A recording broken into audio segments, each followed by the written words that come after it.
Hello, this is Xavier from XDTutorials, and today we have a viewer question that was emailed to me at xavier@xdtutorials.com, and I really thought it was kind of an interesting question. The question was that the viewer wanted to take a photograph of an object, create a clip art of the object, and then a separate project that he wanted to do was add some text over the clip art so that essentially the text took the shape of the clip art image. So I figured I'd just wrap them all up into one video tutorial and show you all the different steps here. So let's get started. What I've done is I've actually have a image that's just the apple. The first thing that you want to make sure is that you have an alpha channel on whatever image that you bring in. So if you have a JPEG or something, or a GIF or something like that, there's a good chance there won't be an alpha channel on there, and we need the alpha channel so we can cut away the background of the image. So I'm gonna right click on the layer. I'm gonna do, oh, there's already an alpha channel. See how I have this remove alpha channel option here? If you see that, then you know that there's already an alpha channel on it.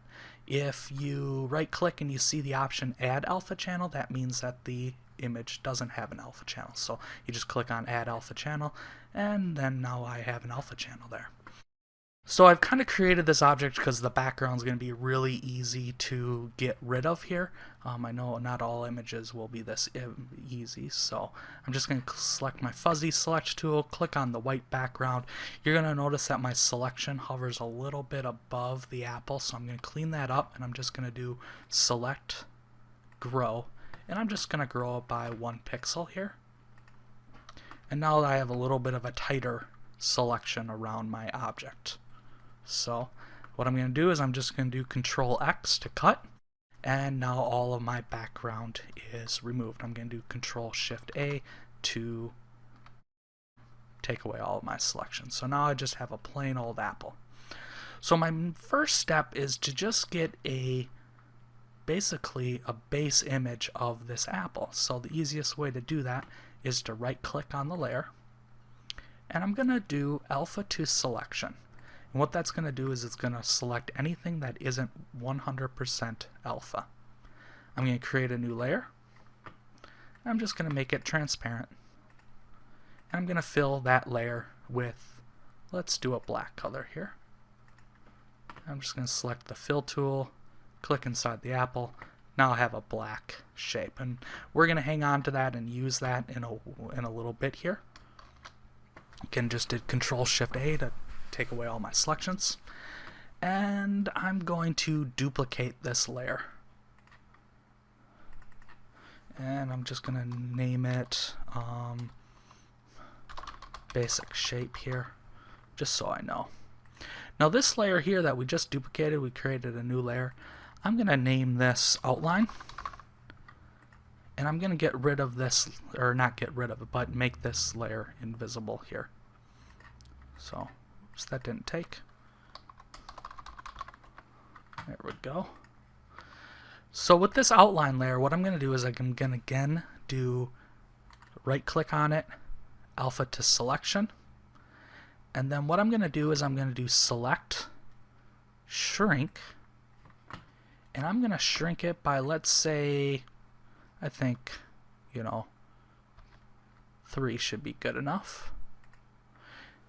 And then I'm going to do Control X, cutting out the middle of it. And now you're going to see that I have an outline of an apple. So real simple to get that outline of an apple just by doing those 2 steps here. So this is going to be the basics of our clip art. Again, now to make that red color, I'm going to create a new layer. Transparency.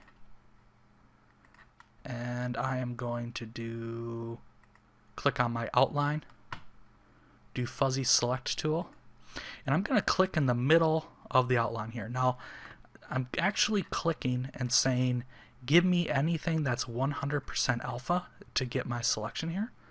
And I'm going to go back to this new layer that I created, select a red color, I'm going to hit OK, and again I'm going to click on this new layer, fill it in.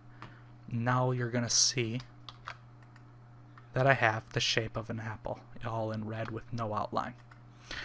Now notice how I keep on creating new layers for each one of these components.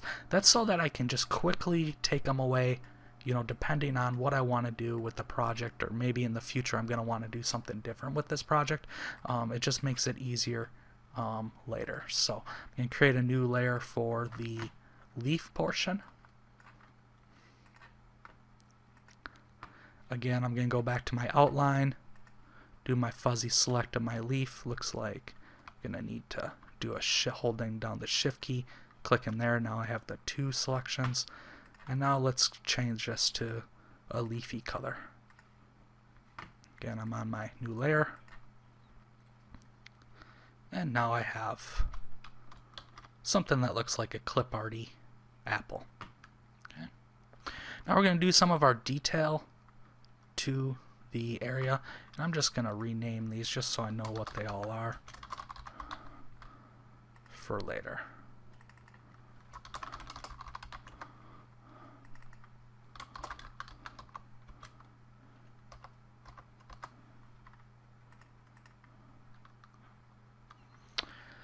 So let's add in some of our detail, and what I'm going to do is I'm going to take this original image and I'm going to move it up in the order. So it's just like this, and I'm going to draw down the opacity so I kind of can see it through the image. And this is how I'm going to know where I'm going to put my little shininess and some of my different shadows and things like that. So I'm going to create a new layer. Again, it's going to be all transparent, and we're going to do a shiny on this. I'm just going to do this really quickly, so it might not turn out the best, but I'm going to click on my shiny layer. I'm going to grab my free select tool, and I'm going to select and just click and draw around this little shiny patch here.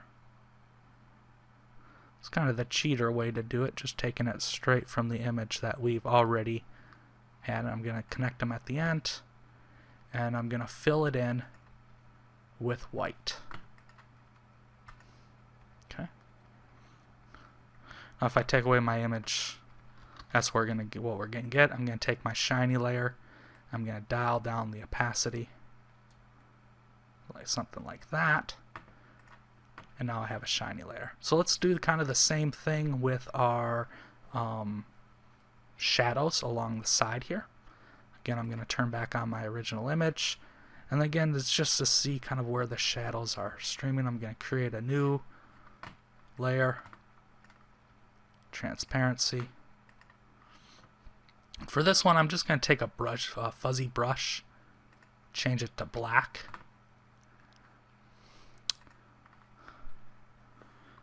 I'm just going to again kind of do this quick. Now you don't need to stay within the lines. I know your teacher always said stay within the lines, but I'll kind of show you, why I'm not going to really matter too much about that, or care too much about that. Okay. Now before we made this red apple outline down here, okay, I'm actually going to use that to cut away at this black. So I'm going to do alpha to selection. Now there's my apple shape. I'm going to do select invert. So now my selection is all this background stuff. I'm going to click on my shadow layer here. I'm going to do Control X, and ta-da, all the black that I don't want on the image is now erased. Okay. And again, I'm going to dial down the opacity on this shadow. So now I have something just like that. Okay.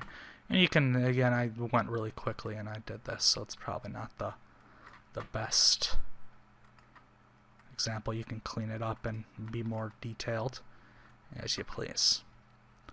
So from here, we kind of have our basic apple shape. There's a few things that we could, make it cleaned up and better. So I cut away here and just kind of improved my apple a little bit. All I really did was improve the outline, the little divot black piece here. We can zoom in a little bit.